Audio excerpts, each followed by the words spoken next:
हाय दोस्तों, welcome to my YouTube channel जिसका नाम है क्लियर एग्जाम। आज हम बात करेंगे हिंदी के शब्द रचना, अर्थ और वाक्य। ठीक है, इसमें सबसे पहले आते हैं ये शब्द कितने प्रकार के होते हैं? 3 प्रकार के। नंबर 1 पे आते हैं रूढ़ शब्द, नंबर 2 पे आते हैं यौगिक शब्द, नंबर 3 पे आते हैं योग रूढ़ शब्द, यानी दोनों का मेल। ठीक, तो शब्द क्या होता है? शब्द वह ध्वनि या ध्वनि समूह जिसका उच्चारण एक सांस या प्रयत्न से होता है। क्या कहलाते हैं? अक्षर कहलाते हैं। फिर से एक बार इसकी परिभाषा देखते हैं। परिभाषा क्या है? शब्द वह ध्वनि या ध्वनि समूह जिसका उच्चारण एक सांस या प्रयत्न से होता है, वो अक्षर कहलाता है। ठीक है, शब्द वर्गीकरण के आधार पर इनकी जो रचना है वो ये है। शब्द कितने प्रकार के होते हैं? 3 प्रकार के। ठीक, नंबर 1 पे रूढ़ शब्द, नंबर 2 पर यौगिक शब्द, नंबर 3 पे योग रूढ़ शब्द। ठीक, ये शब्द कितने? 3 प्रकार के होते हैं। सबसे पहले बात करेंगे रूढ़ शब्द की। रूढ़ शब्द जो शब्द एक अर्थ विशेष के साथ उपयोग होते हों। ऐसे शब्द मतलब टूटते नहीं है। ठीक है, जैसे हैं वैसे ही रहेंगे, अपने मूल रूप से व्यवहार में आते हैं, उनको हम क्या कहते हैं? रूढ़ शब्द कहते हैं। मतलब नहीं टूटते हैं वो शब्द, एक ही व्यवहार में, एक ही विशेष उपयोग के साथ और मूल रूप से वही यूज करे जाते हैं। ठीक, उनका अर्थ दूसरा नहीं होता है। यौगिक शब्द, यौगिक शब्द वे शब्द होते हैं जो 2 या 2 शब्दों से अधिक से मिलकर बने हों। ठीक है, यौगिक शब्द कौन से शब्द होते हैं? वे शब्द जो 2 या 2 से अधिक शब्दों से मिलकर बने हों, यौगिक शब्द कहलाते हैं। इसके बाद में बात करते हैं योग रूढ़, जो दोनों से मिलकर बने। योग रूढ़ शब्द 2 शब्दों से मिलकर बने तो होते हैं, पर इनका अर्थ किसी और शब्द को बनाता है। ठीक, इनका अर्थ किसी और शब्द को बनाता है। तो ये 3 प्रकार के हो गए जो शब्द का वर्गीकरण और रचना के आधार पे हैं। वो शब्द 3 प्रकार के हैं: रूढ़ शब्द, यौगिक शब्द और योग रूढ़ शब्द। ठीक, रूढ़ शब्द वे शब्द होते हैं जो एक शब्द या एक अर्थ विशेष के साथ उपयोग में आते हैं, ये टूटते नहीं हैं, ये मूल रूप से एक ही व्यवहार में होते हैं। बात करते हैं तो यौगिक शब्द की। वे शब्द जो 2 या 2 से अधिक शब्दों के साथ मिलकर बने होते हैं, यौगिक शब्द कहलाते हैं। बात करते हैं योग रूढ़ शब्द की। योग रूढ़ शब्द वे शब्द जो दोनों को मतलब अलग अलग शब्दों से मिलकर बने हो, लेकिन उनका अर्थ किसी और शब्द को दर्शाता हो।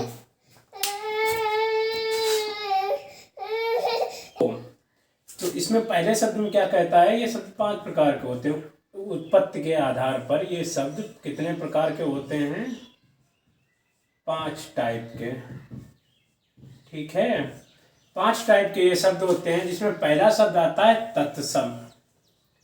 तत्सम का मतलब है जैसे के तैसे। ठीक, दूसरा आता है तद्भव, मतलब वो शब्द लिए तो गए हैं लेकिन वो चेंज हो गए हैं। तीसरा, आप भाषा के हिसाब से समझ रहे होंगे, देसी, यानी अपने देश के। विदेशी मतलब बाहर की भाषाओं के। संकर मतलब ये शब्द 2 भाषाओं से मिलकर बने हैं। सबसे पहले बात करते हैं तत्सम शब्द की। तो तत्सम शब्द वे शब्द होते हैं जो संस्कृत से, ज्यों के मतलब संस्कृत भाषा से लिए जाते हैं। ठीक है, संस्कृत भाषा से लिए जाते हैं, लेकिन वो क्या है कि ज्यों के त्यों ही रहते हैं, हिंदी भाषा में उपयोग में आते हैं। जैसे भूमि। ठीक, भूमि जो शब्द है ये संस्कृत का शब्द है। प्रथम ये संस्कृत का शब्द है। राष्ट्र ये भी संस्कृत का शब्द है। तो तत्सम शब्द क्या कहते हैं कि तत्सम शब्द संस्कृत भाषा से तो लिए गए हैं, लेकिन वो मतलब जैसे कि तैसे यूज हो रहे हैं अपनी हिंदी भाषा में, तो वो तत्सम शब्द होते हैं। फिर बात करते हैं तद्भव शब्द की। तद्भव शब्द वे शब्द होते हैं जो संस्कृत भाषा से लिए तो गए हैं हिंदी में, लेकिन वो हिंदी भाषा में उनको परिवर्तन हो चुके हैं। जैसे काम, ये संस्कृत का है, कार्य होता है, संस्कृत से हिंदी में हो गया काम। ठीक, बरस ये हिंदी में कन्वर्ट हो गया है। माँ ये भी हिंदी में कन्वर्ट हो गया। तो ये पहले क्या थे? संस्कृत के शब्द थे, लेकिन बाद में ये हिंदी में आ गए जब ये तद्भव शब्द हो गए। बात करते हैं देसी शब्दों की। देसी शब्द क्या होते हैं? स्थानीय बोली भाषाओं से आए शब्द देसी शब्द हैं। कौन से? अपने लोकल एरियाज में जो शब्द बोले जाते हैं वो देसी शब्द होते हैं। कौन से शब्द होते हैं? वो देसी शब्द होते हैं। फिर एक बार देखते हैं स्थानीय शब्द, भाषाओं से बोले जाने वाले देसी शब्द, जैसे टूटना, खाट, लोटा आदि। ठीक, ये क्या हो गए, ये देसी शब्द हो गए। अब बात करते हैं विदेशी शब्दों की। विदेशी शब्द कौन से शब्द होते हैं? ये वे शब्द होते हैं जो अरबी भाषा से, फारसी, फ्रांसीसी, अंग्रेजी आदि भाषाओं से लिए जाते हैं। जैसे डॉक्टर, ये अंग्रेजी भाषा का है। मिनट, रेडियो आदि, ये सब विदेशी भाषा के शब्द हैं। तो फिर देखते हैं विदेशी सब भाषा के जो शब्द हैं वे शब्द होते हैं जो मतलब ज्यों के तो विदेशी से हिंदी में आ गए हैं। ठीक है, वो विदेशी शब्द हैं। अब बात करते हैं संकर शब्द की। संकर शब्द वे शब्द होते हैं जो दो भाषाओं से मिलकर बने होते हैं। ठीक है, ये शब्द दो भाषाओं से मिलकर बनते हैं। कैसे? जैसे रेल प्लस गाड़ी, रेलगाड़ी। ठीक, अब बात करते हैं एक बार, ये पहले जो हमने देखा था वो किसके आधार पे थे? वो रचना के आधार पर थे। ठीक, अब हम जो बात कर रहे हैं ये शब्दों की। हाँ, तो देखते हैं एक बार नोट डाल के कि शब्द भेद एक दृष्टि से। ठीक है, क्या? शब्द भेद एक दृष्टि से। जो शब्द भेद हैं वो दो प्रकार के हैं। कौन से? सार्थक और निरर्थक। ठीक, सार्थक शब्द में कौन कौन से आते हैं? सार्थक शब्द में आते हैं पहले रचना के आधार पर, उत्पत्ति के आधार पर और अर्थ के आधार पर। ठीक, एक बार फिर करते हैं शब्द भेद एक दृष्टि से, जिसमें कहा गया सार्थक और निरर्थक। सार्थक शब्द कौन से शब्द हैं? सार्थक शब्द रचना के आधार पर हैं, उत्पत्ति के आधार पर हैं और अर्थ के आधार पर हैं। रचना के आधार पर हम पढ़ चुके हैं पहले, रूढ़ शब्द, योग शब्द और योग रूढ़ शब्द, ये भी हमने पढ़े हैं। तत्सम पढ़े हैं, तद्भव, देशज, विशेषज और संकर। ठीक, ये उत्पत्ति के आधार पर हैं। फिर से एक बार देखते हैं रचना के आधार पर कितने प्रकार के? 3 प्रकार के। रूढ़ शब्द, यौगिक शब्द और योग रूढ़ शब्द। अब बात करते हैं उत्पत्ति के आधार पर। उत्पत्ति के आधार पर कौन सा? तत्सम, तद्भव, देशज, विदेशज और संकर शब्द। ठीक है, फिर आते हैं अर्थ के आधार पर। अर्थ के आधार पर क्या है? एकार्थी है, अनेकार्थी है, मतलब जिनका एक अर्थ हो, अनेकार्थी जिनके अनेक अर्थ हो, पर्यायवाची जिनके बहुत से मतलब रूप हों, ठीक है, वाची हों, और विपरीत मतलब उनके वो विपरीत हों। तो ये कितने हैं? ये जो सार्थक हैं ये रचना के आधार पर हैं, उत्पत्ति के आधार पर हैं और अर्थ के आधार पर हैं। अर्थ के आधार के होने के बाद ये सबसे पहले आ जाते हैं रचना के आधार। रचना के आधार पर क्या होते हैं? रूढ़ शब्द। रूढ़ शब्द वे शब्द होते हैं जो तोड़े नहीं जा सकते हैं। योग शब्द वे होते हैं जो योग रूढ़ शब्द। ये 3 प्रकार के होते हैं रचना के आधार पर। फिर बात करते हैं उत्पत्ति के आधार पर। उत्पत्ति के आधार पर होते हैं तत्सम, तद्भव, देशज, विदेशज और संकर शब्द। ये 4-5 प्रकार के होते हैं। फिर आते हैं अर्थ के आधार पर। अर्थ के आधार पर एकार्थी, अनेकार्थी जिनके बहुत से हों अर्थ, पर्यायवाची जिनके बहुत से पर्याय हों और विपरीत। ये बात करते हैं। आपको बात करते हैं निरर्थक की। निरर्थक क्या होते हैं? निरर्थक 2 प्रकार के होते हैं, विकारी और अविकारी। विकारी कौन कौन से हैं? विकारी संज्ञा है, ठीक है, जो आगे हम पढ़ेंगे, सर्वनाम है, विशेषण है और क्रिया है। ये 4 प्रकार के जो शब्द हैं ये विकारी शब्द हैं। अब बात करते हैं अविकारी की। अविकारी शब्द कौन से हैं? क्रिया विशेषण, संबंध बोधक, समुच्चय बोधक और विस्मादि बोधक। ये 4 प्रकार के जो शब्द हैं ये विकारी शब्द हैं। तो आज हमने देखा कि शब्द के भेद जो एक दृष्टि से हैं वो किस प्रकार के हैं? सार्थक हैं और निरर्थक हैं। सार्थक कितने प्रकार के? 3 प्रकार के हैं, रचना के आधार पर, उत्पत्ति के आधार पर और अर्थ के आधार पर। निरर्थक कैसे हैं? विकारी और अविकारी। रचना के आधार पर रूढ़ शब्द, योग शब्द और योग रूढ़ शब्द। फिर आते हैं उत्पत्ति के आधार पर तत्सम, तद्भव, देशज, विशेषज और संकर। फिर आते हैं अर्थ के आधार पर। अर्थ के आधार पर एकार्थी, अनेकार्थी, पर्याय और विपरीत। फिर आते हैं विकारी, जो निरर्थक शब्द है उन्हें विकारी और अविकारी। विकारी में संज्ञा है, सर्वनाम है, विशेषण है और क्रिया है। अविकारी में क्रिया, विशेषण, संबंध, समुच्चय बोधक और विस्मादि बोधक। ये है। उपसर्ग। उपसर्ग कौन से शब्द होते हैं? वे शब्द जो शब्द के आगे आकर उसकी विशेषता बताते हैं, ठीक है। जैसे परा, ये परा प्लस क्रम, पराक्रम हो जाएगा। परा प्लस जय, पराजय हो जाएगा। परा प्लस धीन, पराधीन हो जाएगा, ठीक है। तो ये जो परा शब्द है क्या है, ये उपसर्ग है, ठीक। ये परा क्या है, एक उपसर्ग है। तो उपसर्ग कौन सा होता है, जो शब्द के आगे आए, ठीक है, आगे आए, आगे आए शब्द के विशेषता बताए, ठीक है, विशेषता बताए, ठीक। अब बात करते हैं प्रत्यय की।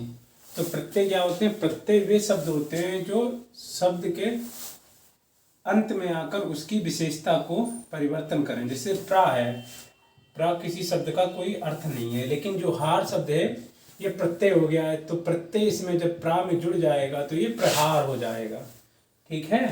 वैसे ही आ शब्द है, आ तो बड़ा होता ही होता है, लेकिन इसमें ये आ प्रत्यय जुड़ गया है, ठीक है, ये प्रत्यय जुड़ गया तो आहार हो गया। वैसे ही संहार है, ये संहार हो गया। तो ये जो हार शब्द है ये क्या है, एक प्रत्यय है, ठीक है।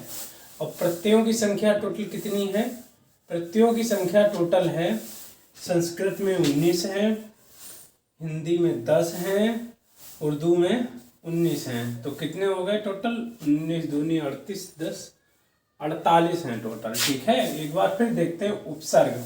उपसर्ग कौन से होते हैं, जो शब्द के पहले जुड़ते हैं, ठीक है। और प्रत्यय क्या होते हैं, जो शब्द के बाद में जुड़ते हैं, ठीक है। जैसे पराक्रम, पराजय, पराधीन, इसमें ये आहार, हार हो गया, ये हार हो गया, ये हार हो गया, तो क्या हो गया, ये प्रत्यय हो गए और ये उपसर्ग हो गए। उप मतलब पहले से जुड़ते हैं, ठीक है, क्या है, पहले जुड़ते हैं, तो ये उपसर्ग हो गए।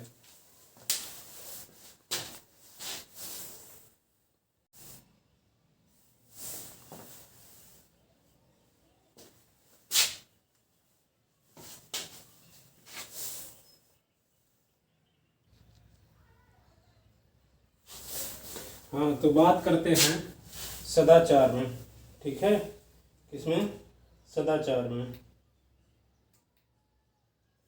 बात करते हैं। सदाचार में कौन सा उपसर्ग होगा, उपसर्ग कौन सा है जो पहले लगता है, तो ये क्या होगा, सदा प्लस चार, तो क्या हो जाएगा, सत, ठीक है, सत प्लस आचार, सदाचार। ये अतियुक्त में जो उपसर्ग है, ये सदाचार में क्या होगा, सत उपसर्ग। अतियुक्त में क्या होगा, अति, ठीक है, अति उपसर्ग होगा, अति युक्त। समादर और संरक्षण में क्या होगा, सम, क्या होगा, सम उपसर्ग होगा, ठीक है। सदाचार में होगा सत, ठीक है, शायद देख लूँ एक बार, हाँ सत, ठीक है, ठीक है। अब इसके बाद बात करते हैं समादार। समादार में संरक्षण उपसर्ग होगा सम। उसके बाद करते हैं क्वेश्चन नंबर 4 के, इसमें प्रत्युकार, प्रतिदिन बा, प्रत्युपदेश में क्या होगा, प्रति, प्रति उपसर्ग होगा, ठीक है, प्रति उपसर्ग होगा। ये भी क्या होगा, उपसर्ग, ठीक, ये भी होगा उपसर्ग, ये भी उपसर्ग होगा। अब बात करते हैं क्वेश्चन नंबर 5 की, जिसमें कहा गया है कि अध्यक्ष अधिष्ठाता में उपसर्ग है, तो क्या होगा, इसमें अधि होगा, क्या होगा, अधि, इसमें उपसर्ग क्या होगा, अधि उपसर्ग होगा।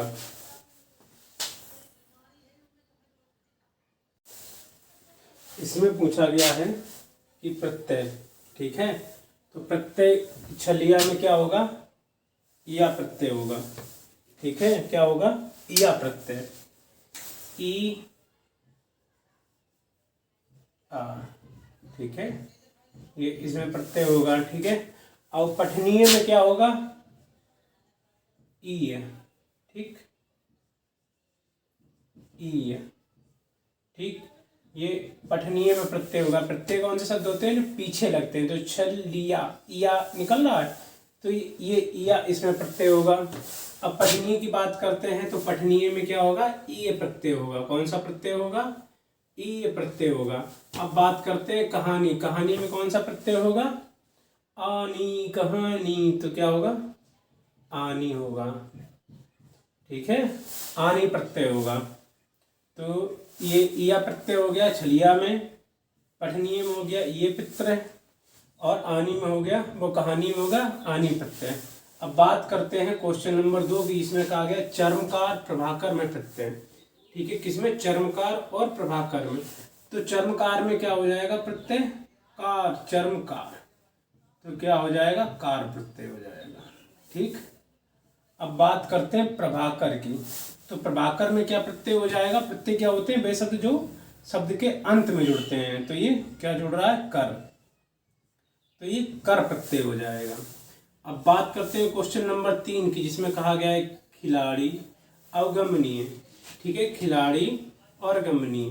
तो खिलाड़ी में कौन सा प्रत्यय होगा, आड़ी, निकल रहा ना, तो आड़ी प्रत्यय होगा, खिलाड़ी का आड़ी प्रत्यय होगा। ठीक है, और गमनीय का प्रत्यय होगा ई, ये नम, गमनीय निकल रहा ई है, तो क्या होगा, ई प्रत्यय। ठीक है, बड़ी होगी।